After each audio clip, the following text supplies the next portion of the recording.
Hi, I'm Loris Alexander. This is Bridge City News, and here are some of the top stories we've been following. Parks Canada issues a warning after 4 skaters fell through the ice in Banff over the past 2 days. Plus, Alberta Health Services launches a campaign raising awareness regarding potential cases of undiagnosed cancer. And a new report highlights the huge struggles nonprofits are facing in Alberta due to the COVID-19 pandemic. Your nation, your province, your southern Alberta. From the heart of Lethbridge, it's Bridge City News Weekend Edition. Thanks for joining us. Parks Canada is warning skaters who take to frozen lakes to monitor lake thickness very carefully after 4 skaters fell through the ice at Lake Minnewanka in Banff National Park over a 2-day period. According to the government agency, 3 of the skaters were able to self-rescue while 1 required a rescue response. Parks Canada said skaters should understand that ice thickness varies considerably over short distances. The recommended minimum thickness for ice skating is 15 centimeters or 6 inches of solid ice. They also said skaters should have equipment like ropes, PFDs, or ice picks available for self-rescue. Alberta Health Services says that cancer diagnosis in 2020 appeared to go down by about a third. But it's not because cancer is disappearing. It's because people have been too afraid to go see their doctor during the pandemic because of messages to stay away from hospitals and doctors' offices. AHS launched a campaign this week reminding everybody to listen to your body and to see your doctor if something's off. I think that people who are experiencing some change in their health, be it a mole that's growing, be it a lump that's not going away or getting bigger, or perhaps they're noticing blood if they cough or when they go to the bathroom. These are things that really shouldn't be ignored. Really want people to be listening to their body, to be aware of changes that should be checked out. And they need to know that the healthcare system in Alberta is open and ready for them. Doctors' offices have had months to get ready and to be used to using personal protective equipment, distancing people in their waiting rooms, making that visit as safe as possible. Close to 226,000 new cancer cases were diagnosed in 2020, along with just over 83,000 deaths attributed to the disease. The highest rate was associated with lung cancer at almost 30,000 deaths. A recent report by the Alberta Nonprofit Network says that nonprofit groups have faced massive struggles due to the COVID-19 pandemic. The data was collected from 500 nonprofits around Alberta. The results reveal that mental health has been a huge problem in these organizations. But I think the biggest surprise for us was the state of mental health for the nonprofit sector and the nonprofit sector workforce. And that's a situation we probably haven't seen before. That as we have people working from home or working in these complex environments or dealing with all these stresses, the mental health concerns are rising. And that's a dynamic that we need to be very careful to attend to.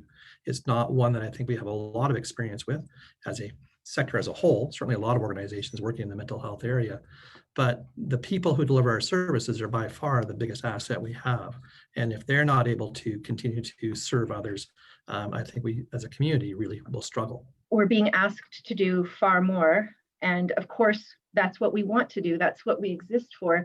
But we're doing it with less, and we're doing it well. Like everybody else, we're still dealing with, our family concerns and our own financial concerns, et cetera. So it really is a boiling pot for mental health. The data was collected from nonprofit organizations from October 26th to November 6th. Waylon Blood grew up in southern Alberta and tragically passed away from COVID-19 while working in the United States. The cost to transport his body back to southern Alberta so he can be laid to rest here is about $7,000 US. His family has organized a 50-50 draw and raffle in order to help cover the cost. His brother Kyle Blood says the family is extremely grateful for the community's support and spoke about the legacy his brother left behind. He was a really awesome guy. He was a devout Christian, and he was always willing to help people out. And my brother touched a lot of hearts, and he used to work with the Blood Tribe Police Service as a constable.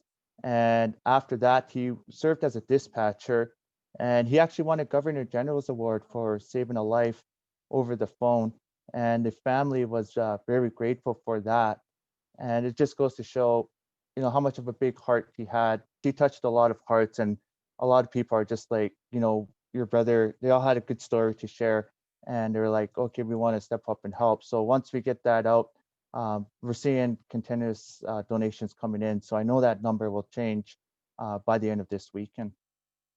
In its 21st year, the Canadian Ranchers and Cattlemen Association is now accepting applications for its annual Young Leaders Mentorship program. The group says it received a number of submissions from young people in Lethbridge, Coaldale, and Picture Butte. 24 semifinalists will be selected, and from that, the association will select 16 winners. So it's for people ages 18 to 35 who are passionate about the Canadian beef industry. So each year it takes in participants and matches them with mentors in their specific area of interest for a 9-month mentorship opportunity. So we've seen mentorship focuses anywhere from grazing management to building public trust, research, all kinds of areas. So in addition to being in the program and matched with an industry leader as a mentor, participants also get a $2,000 budget to put towards learning opportunities of their choice and expanding their network. Lethbridge College has provided funding to their students totaling $200,000. The assistance is meant to help out students who have been struggling financially due to the COVID-19 pandemic. Micah Quinn has the details. From fall 2019 to fall 2020, demand for emergency funding for students at Lethbridge College went up by 100%. In the fall of 2020, the funding came from donors and other sources, like the Ready to Rise bursary. Our Ready to Rise campaign, what we decided this year very early into the pandemic was to really focus on our students. And we know that our students are ones that probably 95% of our students enter the workforce in some way.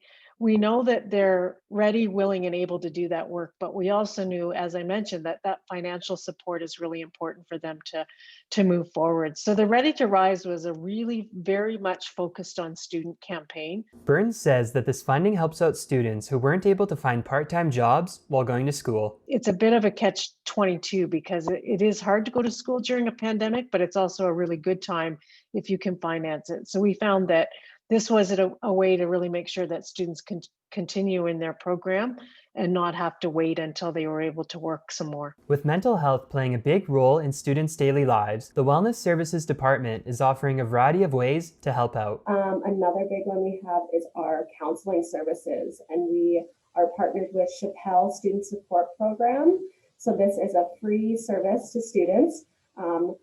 It's confidential 24/7, 365. Which is great for those who might be in crisis. We have 2 counselors available here at the clinic. One is seeing students in person and the other primarily over the phone or virtual. Spencer says that the number of students who are accessing mental health services has risen. We are finding that when they do reach out, they're almost at that point of crisis. So moving into this semester, we're just encouraging students to reach out a little bit earlier, build up those coping skills, and know that the supports are there. If students are in need of financial help, they're being encouraged to reach out to student awards and financial aid. For Bridge City News, I'm Micah Quinn.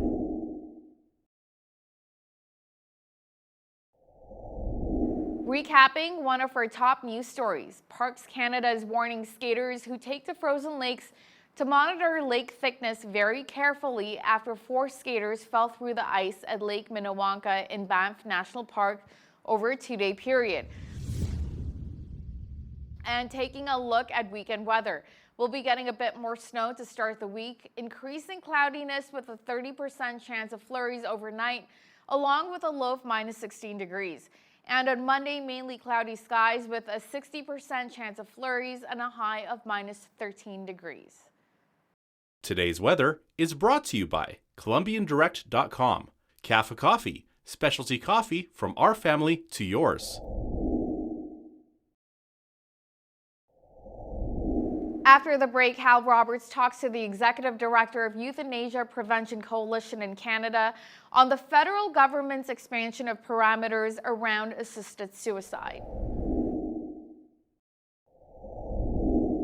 The federal government is in the process of trying to pass Bill C-7, which will expand the parameters around medical assistance in dying or MAID. Assisted suicide advocates are applauding this move, but a number of groups representing people with disabilities are raising red flags. Joining me now to discuss this in more detail is Alex Schadenberg, Executive Director of Euthanasia Prevention Coalition, joining me from London, Ontario. Welcome back to Bridge City News, Alex. It's great being with you again today. Now, assisted suicide has been legal in Canada for a number of years now. What exactly will Bill C-7 change? Yeah, so Bill C-14 legalized euthanasia and assisted suicide, which they now like to call medical aid in dying, just to make us all feel better. That was legalized in June of 2016. So what Bill C-7 does is it changes the law by, first of all, it refers to this Quebec court decision, which struck down the requirement of the law that your natural death be reasonably foreseeable. That was the terminal illness requirement in the law. And so what it does is it says that that has to come out of the law, but that was never defined before. So what it means is people who are not terminally ill could die by euthanasia or assisted suicide. And I first should explain what the difference is. Euthanasia is death by lethal injection, whereas assisted suicide is the same type of death, but you do it yourself. They give you the drugs and you do it yourself. So the first thing is taking away the terminal illness requirement. The second thing they've done is they've taken out the waiting period or the reflection period. The original law had a 10-day reflection or waiting period within a law. This bill, if passed, will allow a same-day death. So if the doctor determines that you are terminally ill and you have a bad day, you could die that very same day. So that if you had a bad day and you die by euthanasia, you'll never see the better day that could be the next day. Won't happen, you'll be dead. The other thing it does is it creates this two-track law. So therefore, if you're not dying, you would wait 90 days.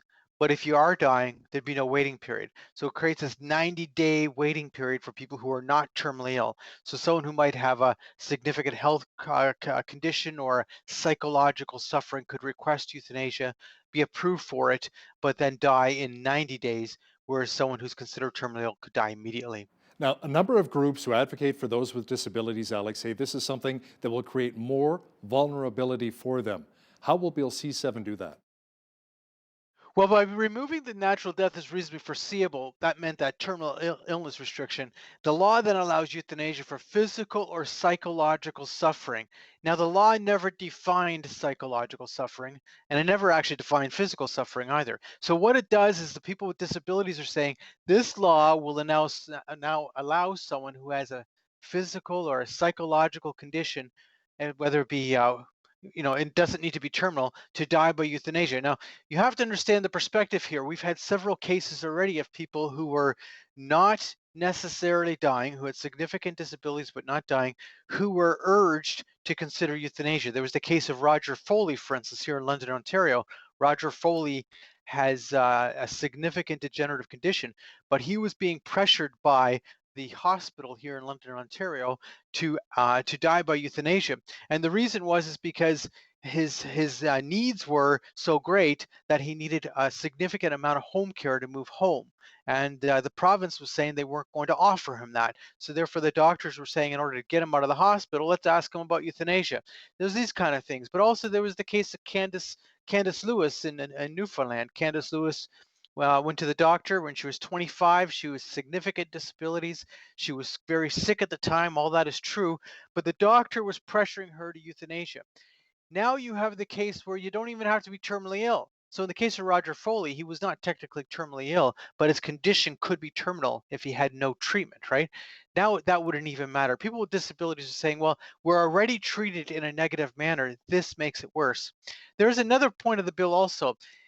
Currently, the law requires two people to be how would you say, unrelated witnesses. So therefore, someone requesting euthanasia, there would need to be two unrelated witnesses, which is like all other legal documents. If I sign a will, it needs to be then signed also by two unrelated witnesses. Well, what they're doing is they're going to reduce that to one, and it could be someone who's even your nurse or your caregiver. So people with disabilities are talking about, well, many people with disabilities go through a situation where they feel coerced in their life, they feel pressured in their life, they feel controlled in their life, they feel they have a lack of ability to make decisions because of how their life circumstance is. And now you're going to have euthanasia could be approved by your caregiver or your nurse. They feel that's completely unsafe, and I would agree with them. Let me ask you something. Wouldn't that be considered unethical, though, for a doctor, hospital to put pressure on a patient to end their own life? Well, certainly it was unethical. Roger Foley, in the case of him in London, Ontario, recorded the conversation on a tape recorder because he was so upset and shocked by the fact that they were telling him he should die by euthanasia. They were saying to him, well, you can have euthanasia, or it's going to cost you $1,800, per month to live here. And he's like, well, what kind of option you offer me, death or paying for my hospital bed, when the province is saying they're not going to care for me in my home because of the level of home care I need. If you consider the case of Candace Lewis, her mother was so upset that they were pressuring her to euthanasia, her mother took her home because she thought, well, if Candace is dying, naturally that is if she is dying, then she should die at home. Well, Candace Lewis never died. She continued living. She ended up getting better. But the fact of it is that, is it considered unethical? Of course it is. But so is killing people by euthanasia unethical. Now, Alex, if Bill C-7 becomes law, is it true that a patient could be killed by their physician even after losing the ability to give instructions, or maybe the patient has even changed his or her mind? Right. So what the bill does is Bill C-7 allows for euthanasia for someone who's become incompetent, so long as they had been previously approved for euthanasia. So currently the law says that you must be competent at the time of death. The Bill C-7 would change that. So if you have been approved for euthanasia already, then if they come to you, let's say 3 days later to give you the injection, and you've, let's say, had a stroke or something and now you're incompetent, you could still be then injected. So you lose the right to change your mind is the first thing that happens. The second thing is how do you actually know that person now wants to die by euthanasia? You don't know. They've lost their competency.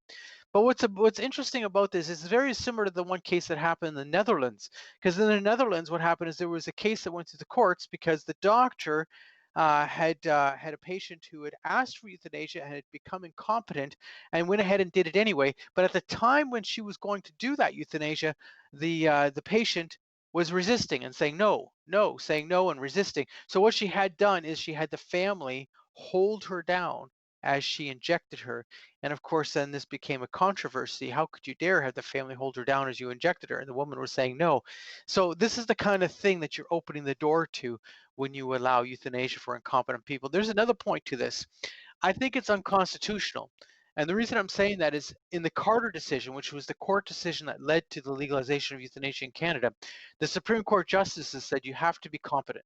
Now, Alex, as you mentioned earlier, the bill also removes the requirement that 2 independent witnesses need to verify the independence of the patient's instruction to receive MAID, and that 10-day waiting period also gone before assisted suicide can actually take place. Why would the government see these as a good thing?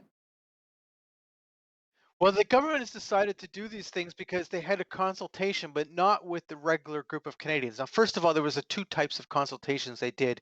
The first one was they did an online consultation last January, and some of your viewers might remember it. I found that consultation, that online consultation, to be very rigged because the questions were designed in such a way to come up with an answer. The questions assumed that someone supported euthanasia. The questions were written in such a way to encourage a certain outcome.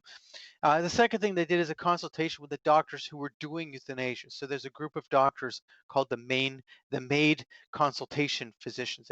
They're involved with making these decisions and doing the act. So they consulted them, and they were saying, well, the 10-day waiting period is a problem because sometimes someone can't wait 10 days. Well, the fact of it is the previous law, whether I liked it or not, already allowed for a decision where the doctor could waive the 10-day waiting period. So removing it just didn't make sense. What I'm very concerned about is Bill C-7 is supposed to be a reaction to this Truchon Quebec court decision, which struck down that your natural death had to be reasonably foreseeable. First of all, that was a lower court decision. Secondly, that decision only struck that part of the law out, that your natural death had to be reasonably foreseeable. That's all it struck out. But then the law is now being changed much further than that.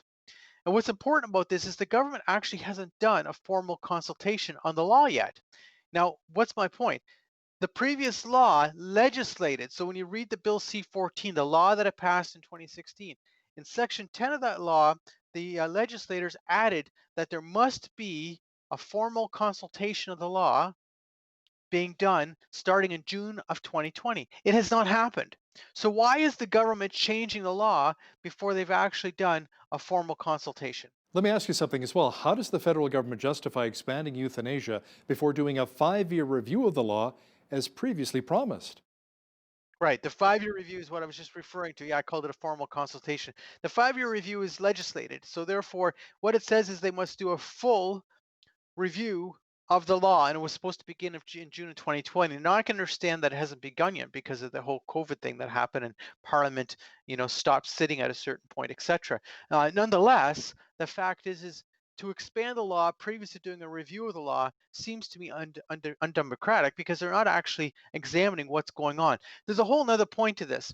The government has been putting out these reports on the law. So the report that came out last year showed that there had been totally up until December of 2019, there had been around 13,900 euthanasia deaths. I predict at this point it's approaching 20,000.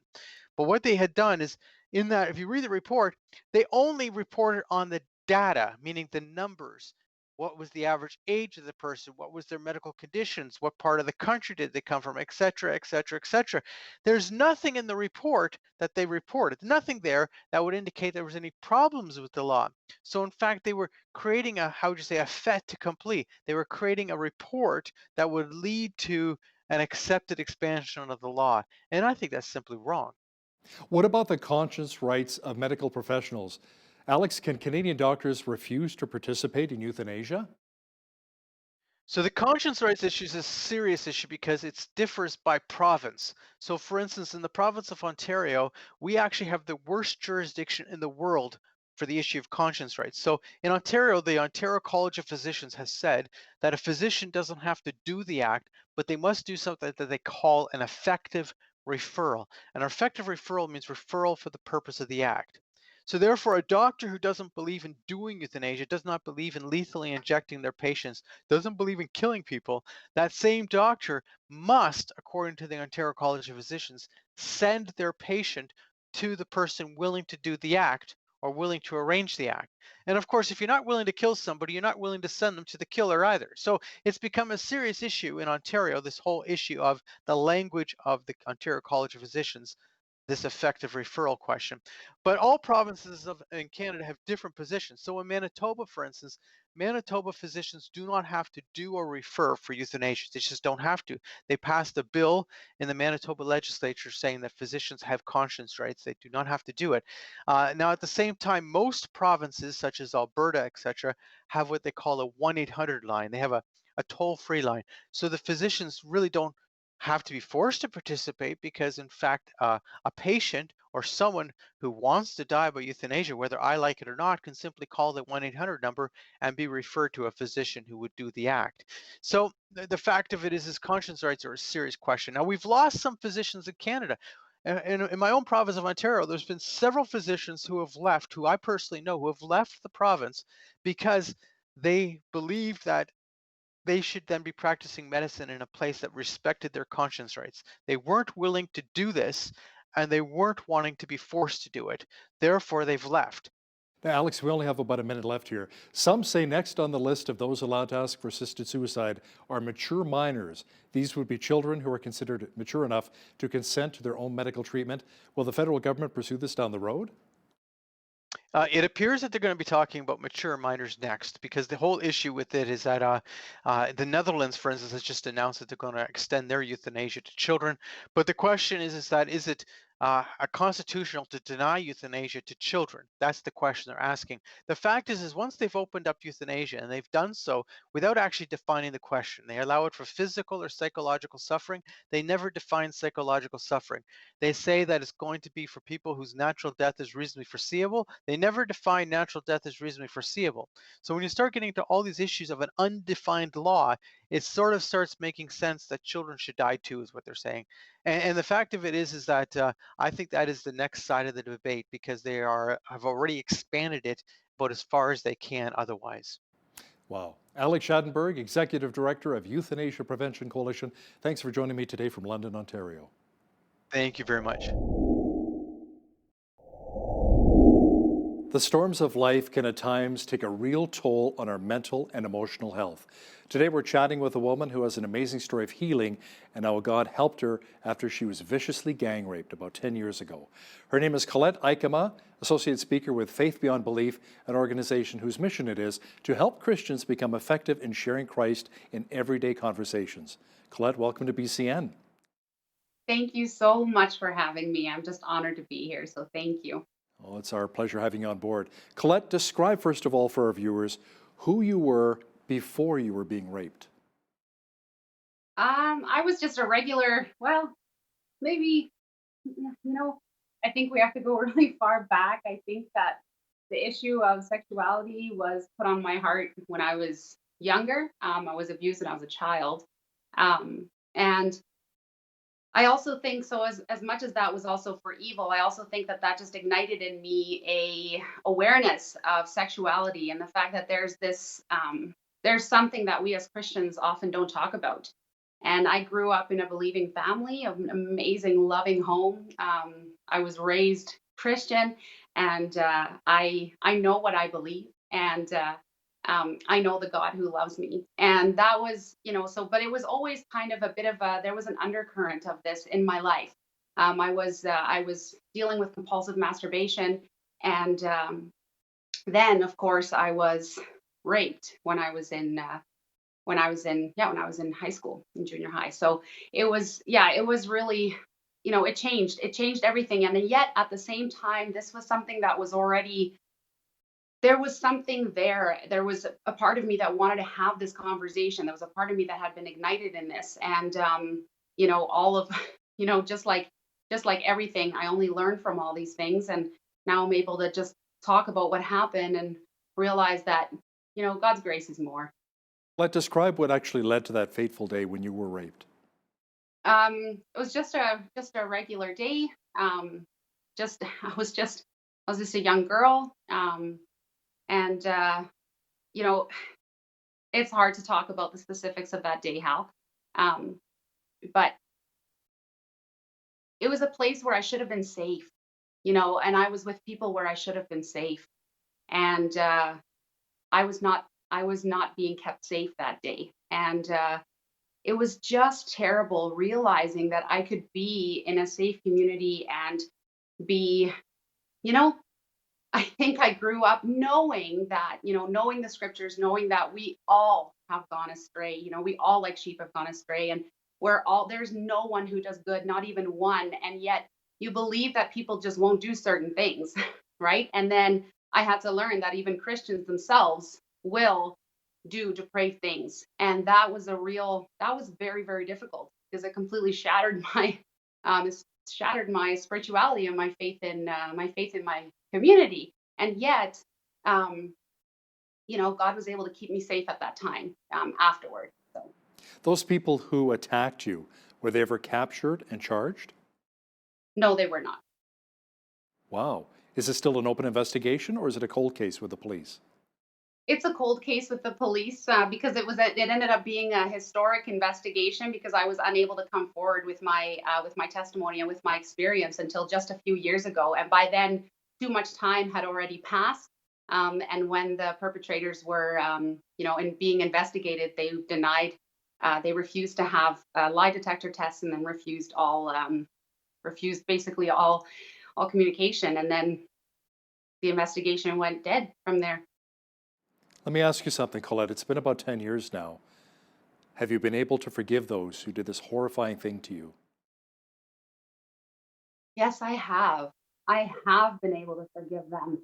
And my body and my mind do not forget. And even my heart does not forget. But my life is full of brokenness as well. And like I said, we are all equal under God. We've all sinned equally. And so, yes, I have forgiven them.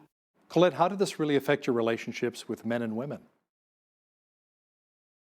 I think it just kind of blew up what was already an issue for me. So I was already, just like any regular girl, I was going through the end of puberty, and so just like any other any other girl, I was jittery around boys. I became aroused at awkward times. I wondered if I was gay because I there were girls that I really loved. I wondered if I was bi. I wondered if maybe I was actually a boy. And so all these things were on my mind. But uh, the rape, and then the especially what's really important for people to understand is that because of what happened, the trauma, I also became addicted to pornography. And it wasn't just, people tend to say, well, girls, it's different for girls. Girls are not addicted to hardcore pornography. Well, yeah, they are. When we Google something, we find the exact same thing as men. We find the exact same thing as children and as seniors, right? So we need to realize that the internet's not discretionary that way.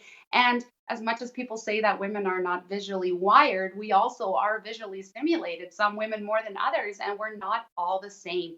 And so for me, pornography became a real problem. I really struggled with pornography addiction and sexual addiction because of what happened, which which led to all kinds of problems, right? I mean, because of the porn addiction, what happened was it's something we call a hyper-sexualized outlook on life.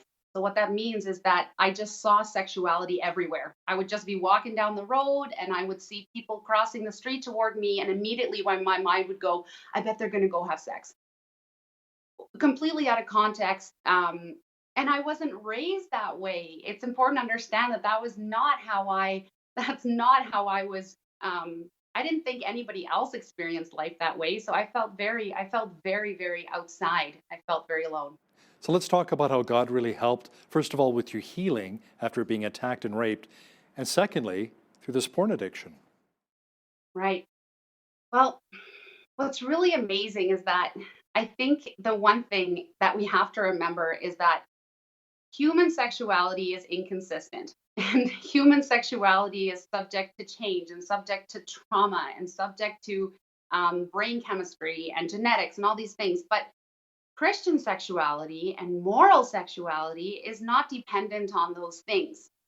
And so for me, what became huge was realizing that I was able to see the trauma, I was able to see my addiction, I was able to see the fallout, all the consequences. I was able to see that through the lens of a Christian worldview.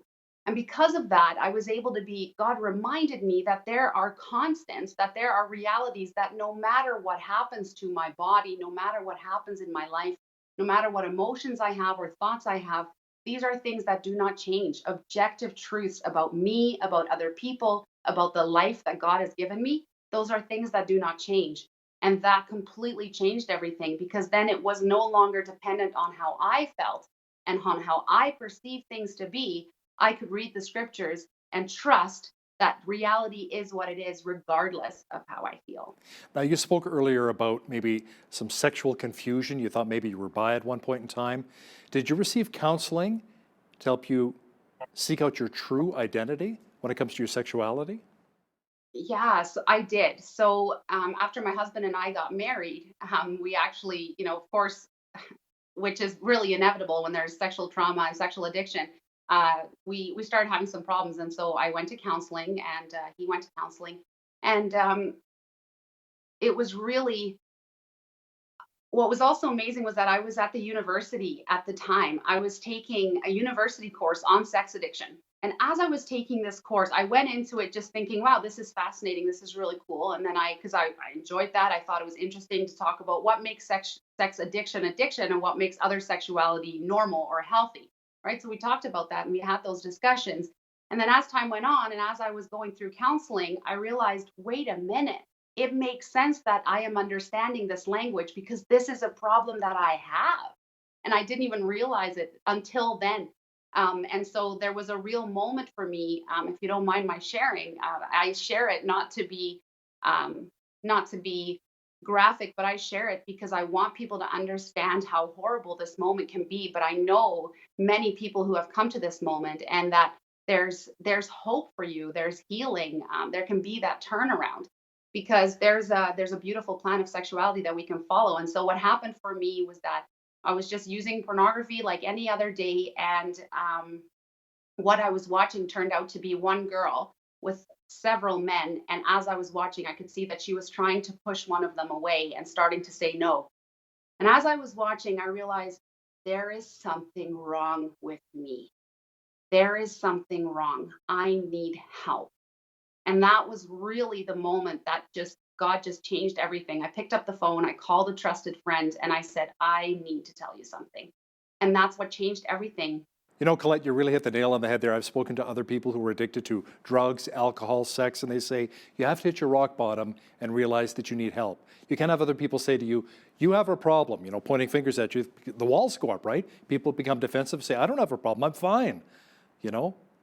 So you have to reach that rock bottom before you finally realize that, yes, I finally need help. And it's amazing that you did that.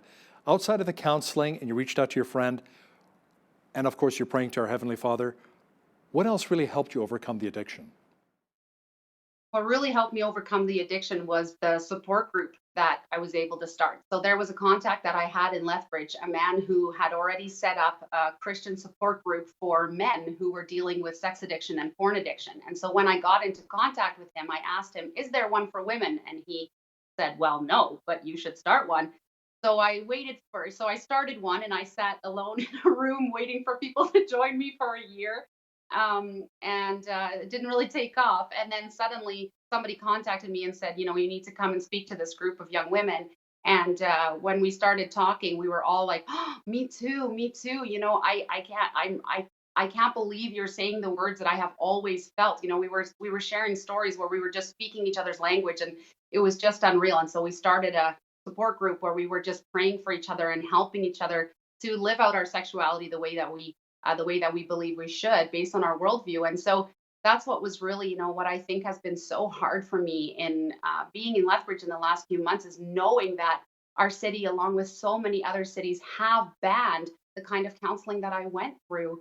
And because it was, you know, unfortunately, we think that the type of counseling that comes to, you know, where we talk about sexuality and issues of gender, we think that we have to make sure that we protect LGBTQ people, and we should. And that's why we need to be really careful that we define things, because I've had the therapy that has now been banned, but I have specifically asked for it because it helped me reduce my unwanted sexual attractions and unwanted sexual behavior. And because of that, it is now defined as being illegal. And that's something we need to speak up more. Women like me, people like me, we need to speak up and say, this is counseling that I went to. It was not torture. It was a good thing. And I need to be free to choose the counseling that I went to, because just because something illegal is done to me, does that mean that it should be illegal for me to seek help? Colette, what advice do you have for those who may be going through confusing times like you experienced, especially when it comes to sex and gender? I think what's really important for us to understand is that we've been getting one dimension of an idea about sexuality. And so I've been doing some research into some of the sex education that we get in our community of Lethbridge when it comes to these topics, some of the organizations that provide sex education. And this is where we learned about sexuality. Unfortunately, the sex education that we receive and that youth receive is unfortunately it's not holistic in the fact that it doesn't include spiritual aspects. And so what happens is that people like myself, our sexuality gets conflicted with other things, and we don't know where to go. And we need to know that there are other options. And so it's really important, especially that the Christian community, that the church community step up and say, there's a Christian worldview, Christian view of sexuality that offers you hope and healing. And it goes far beyond any kind of fleeting sexual identity. You talked about some of the therapy that's available now for women. You know, it's been around for men for a very long time, especially the programs. How about today? Are there still great support programs for women today addicted to porn? I would say, I think if a woman reached out to me now compared to 5 years ago, I think it's possible that there might be a few more resources, a few more books. But to be honest, Hal, it has not taken off as it should. You know, men are getting the help that they need, but there's no The support group for women in Lethbridge is no longer running because there was nobody else who was able to step up and take over. There's not many groups of them, even across Canada, even in the United States. They're there, but you really have to look for them. And in our community, especially in our small community, people feel like there's no help. And that's why I'm so eager to tell people that there is help. And organizations like Faith Beyond Belief really can show you that there's more. There really is hope. I was thinking maybe, yeah, you should take the lead and take the charge, and you're doing that already with Faith Beyond Belief. Colette Ikema, Associate Speaker with Faith Beyond Belief, thanks so much for your powerful story today and for joining me. Thank you. We are living in unprecedented times of physical, emotional, and spiritual battles that can cause fear, anxiety, and even depression. These can take a terrible toll on our bodies, minds, and our souls. Many believe that in order to win these battles, we need to learn how to protect ourselves with biblical spiritual principles. Joining me now to talk about it is Adam Davis, a former police officer and author of the book called On Spiritual Combat. Welcome to Bridge City News, Adam. Thank you so much for having me on today. What a great time to be alive. Amen, it sure is. Tell me about this book on spiritual combat. What prompted you to write it? You know, my co-author and I, Lieutenant Colonel Dave Grossman, this was really a project that was based on his book that sold over 500,000 copies on combat. So we wanted to take the psychological and physiological principles from that book and look at what the scripture says. What does God's word have to say about deadly force encounters? What does it say about combat? What does it say about preparing? So we wanted to provide some basic tools. Think of this like spiritual warfare training 101. Like you go to basic police academy or basic training for military. Your first day, your first 3 months is learning the essentials. So that's what we really wanted to do, was provide some insight. And this was just based on some conversations we've had with first responders and military service members across the globe. And it's been very well received. So Adam, oftentimes we don't really prepare ourselves for a tragedy. How can we do so with not being overly consumed with fear and anxiety? Yeah, I'll tell you what, fear, you know, there's a study out, and I don't have the exact link to that right now, but I can get it to you. There's a study out that shows that our brains, the same trigger in our mind that responds to drug addiction and other forms of addiction, responds to fear the same way. So if we are understanding that hope, it can be more addictive than fear, that we have to be intentional about spending time in God's word, spending time in prayer, and having a lifestyle that is a lifestyle of worship, literally a lifestyle that honors him in everything we do. We understand that the enemies come to give, to kill, to steal, destroy. God sent his son Jesus. He sent his son to give us abundant life. So practical principles puts into place that his word is the answer we need. A relationship with Jesus is the answer we need. But if we take these principles and say, how does this relate psychologically? How does this relate with our actions and our contribution in society? Then that means that we take the principles of his word, we prepare ourselves through time in worship and studying the word and knowing how to respond to conflict and tragedy. Jesus told us, in this world, you will have trouble. It wasn't you may have trouble. He said, you will have trouble, but take heart. I've overcome the world. He is the only answer. And when we have a relationship with him and his word abides in us and we in him, we become more than conquerors in a world run by the enemy. Now, you worked as a police officer, Adam. Tell me about your experience dealing with people who suffered from post-traumatic stress disorder. You know, there's a lot of people that deal with this, and a lot of times we limit that description to individuals who have served in some capacity, whether a first responder or military.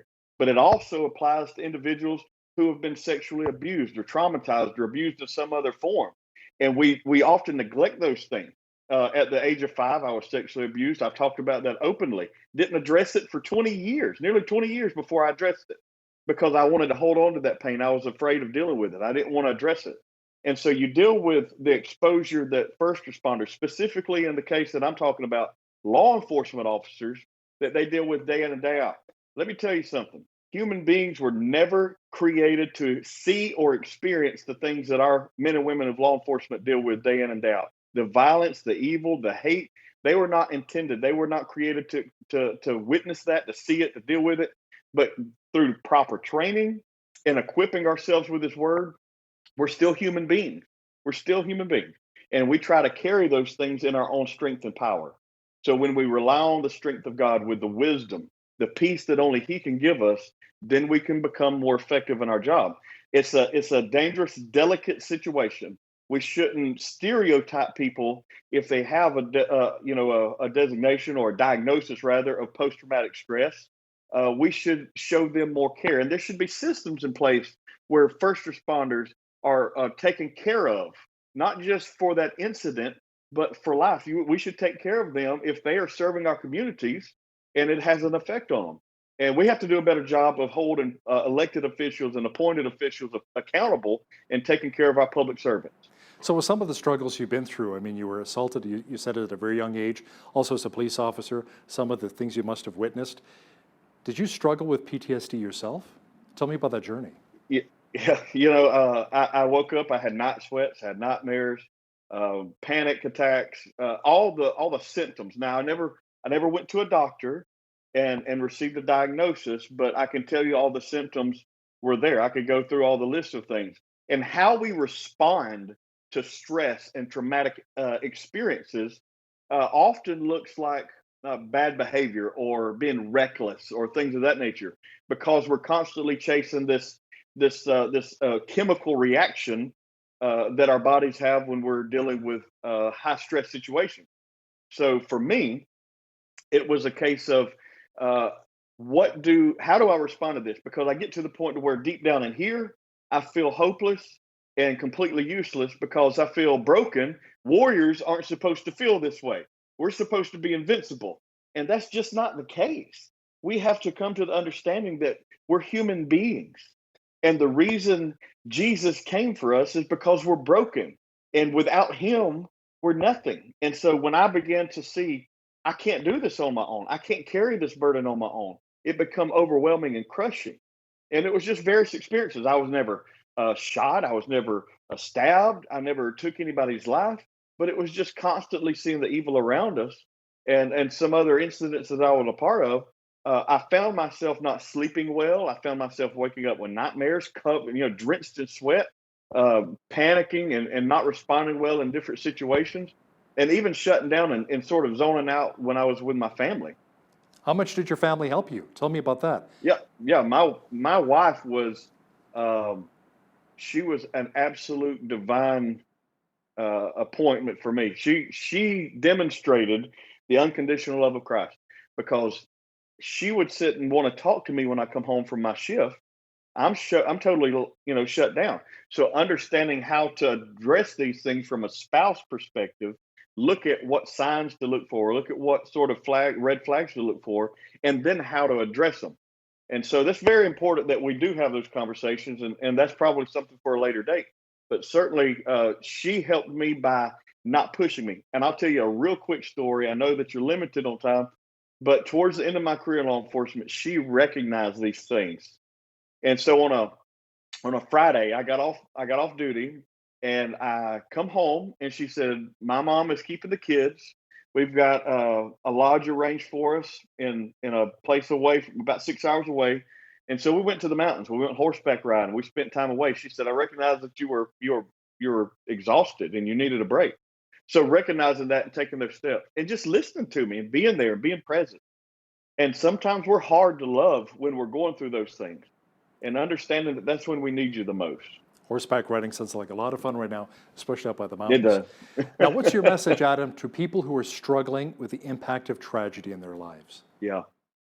Let me tell you, my tragedy, your tragedy are different. They're all different. But let me tell you what isn't different. That's the pain we feel inside. That pain we feel is the same.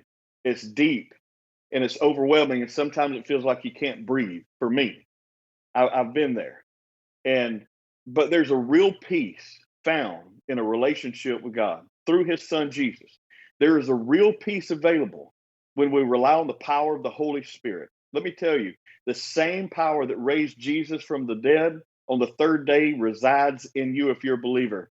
And if you're not, all you have to do is call on Him. Call on Him wherever you're at, and He will respond. I can guarantee you, if you'll call on Him, He'll respond. I dare you to try Him. relying on that peace, get into the word, find people around you that have walked through the season that you're in, the things that you've gone through, and connect with those people. Don't be afraid to reach out and ask for help. Find a local pastor, a local minister, different groups. One of the things I do is help a group called Reboot Recovery. We have small groups around the country. We're steadily deploying these groups around the country. And I think there's some in Canada, deploying these groups around the country where we are removing the barrier of isolation, because that's so dangerous. So having that courage to take a step and say, I need help. And I have a lot of officers that reach out to me from all over the country and Canada, Germany. And it's important that we're willing to get over that initial, I don't want to talk to anybody about this, and so that we can move forward. And it's important to have that and understand the power of faith and resiliency. Now, you mentioned reaching out to a pastor, Adam. No battles we face should ever be fought alone. No man or woman is an island. What should we know about choosing confidence and mentors that include our spouses or friends or pastors, like you mentioned earlier? I think it's important to look at people who are around you who have been through something. Look at somebody and the resilient spirit that they've displayed. They've been through some stuff. And you find the people that have been through some stuff and that are willing to love you through your stuff. That's what Jesus does. That's what he did. He met the woman at the well. He wasn't afraid of engaging drama and changing the narrative in the middle of it. He wasn't afraid of addressing death and pain and changing the tone of that conversation. Jesus did that. And so when we want to look for somebody, we want to look for somebody that's compassionate, somebody that's qualified. And what qualifies them is their resiliency, that they've overcome this stuff and that they're willing to talk to you and be confidential about it and get you further help if you need it. Now, you're right that prayer and fasting can actually make us stronger warriors. Tell me more about that. Some things we can only overcome with prayer and fasting. And for the past several months, I have put out a national call across the United States. If you aren't living under a rock and you see some of the events that are occurring in America today, you know that this is a season for the body of Christ to come to life, to awake the sleeping, slumbering saints. And this should be a time of fasting and prayer for law enforcement. What it does is it removes us from our reliance upon our flesh and our own wisdom and knowledge. And it reminds us that our strength and our source comes from God himself. And it comes from a relationship with him. And when we take the time to rely on him and be intentional about trusting him and walking in what I call flashlight faith, his word said that his word is a lamp to my feet, a light to my path. I call it flashlight faith. I can't see the whole path, but I can see what's in front of me. And that's all he's called me to do, is take the very next step. And that's all he's calling you to do, is take the next step. Maybe it's the next step towards healing. Maybe it's the next step in equipping yourself and preparing yourself for spiritual warfare. And fasting and prayer is a great way to do that. Now, training is also very important with anything, for a new job, or if you're an athlete preparing for a major sporting event. Adam, you say training should include prayer drills. What are some of the elements of prayer drills? Oh my goodness! You think about, you go through the Psalms. You look at some of the Psalms that you have, and David had some great prayers. So you think about how we go through firing drills, or we go through shooting drills, and all of these prayer drills that we talk about are listed in the book, and they're great resources. I'm not going to give them away, but I want to tip you out here. When you're a first responder, law enforcement officer, whether you're in the military, and you're learning to shoot with a firearm, or you're learning to operate different weapons, there's different drills you go through. You want to spend the time becoming familiar. You don't have to have complex, complicated, big words. You want to spend the time to become familiar, and that it's part of everything you do. Just like when you breathe, there's tactical breathing to help you deal with panic attacks or anxiety or high stress. You want that to become part of who you are, because of your everyday life that you have. That it doesn't matter what happens. That's your first step. Now, sometimes we face multiple threats all at the same time. What's important to remember during those moments? Focus on the one who gives us victory. I'll tell you this. I had a dream recently that I was hiding behind a really big rock, and it was a giant red rock. And I was hiding behind this rock, and there were rounds being shot down where I was at from somebody down the road or down the range. And there were one round after another. And I remember hearing, "Be still." And "be still" to me meant I wasn't qualified. Initially, it meant I wasn't qualified to address the threat. But what it was God saying, be still, because I'm going to go take care of the threat down here, so that when you move in your next mission of battle, you're moving forward in victory. So sometimes we have to understand that it's small, subtle changes, small, subtle adjustments. Like if you're adjusting the scope on a firearm, it's not drastic changes. It's small, subtle changes that mean the difference between a hit on target or completely missing your target. So understanding, like in that case, it wasn't that I wasn't qualified or wasn't ready. It was he was literally protecting my journey so that I can move forward in victory. Listen when you pray. Listen to what his word says. He still speaks. His word is alive and well today. I wrote a book in 2017. It released in 2018. It's called Behind the Badge. It's a daily devotion for law enforcement. It's a bestseller in Canada and the United States. I wrote it 3 years ago. If you go and read some of the entries that are today, you would have thought that I had some kind of knowledge for what's going on today. That tells us his word is alive and well, and it speaks life. Wherever you are, no matter what you're going through, go to that word and spend time in it daily. Adam Davis, former police officer and author of the book On Spiritual Combat, thanks for joining me today from Alabama. Hey, thank you so much, Hal, for having me. You bet. On behalf of all of us here at PCN, I'm Hal Roberts. God bless, and thanks so much for watching.